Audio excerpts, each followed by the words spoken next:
Hello viewers, welcome to Siva's world channel. இன்னைக்கு Saturday எங்கள் வீட்டில் என்ன லஞ்சுன்னு பார்த்துடலாம் வாங்க. சூடான சாதம், கேரட் பொரியல். கேரட்டை துருவி பச்சை மிளகாய், சீரகம், வெங்காயம், தேங்காய் அரைச்சி விட்டு பண்ணியிருக்கேன். இது எங்கள் ஊரில் கேரட் துவரம் அப்படின்னு சொல்லுவாங்க.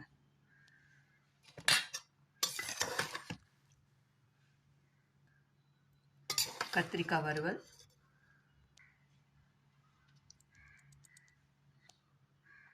காலிஃப்ளவர் 65, கோபி 65, முட்டை குழம்பு,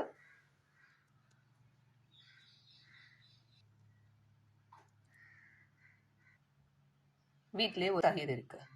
இதுதான் இன்னைக்கு எங்கள் வீட்டில் லஞ்ச். இந்த வீடியோ உங்களுக்கு பிடிச்சிருந்ததுன்னா லைக் பண்ணுங்கள், கமெண்ட் பண்ணுங்கள், மறக்காமல் சிவாஸ் வேர்ல்ட் சேனலை சப்ஸ்கிரைப் பண்ணுங்கள்.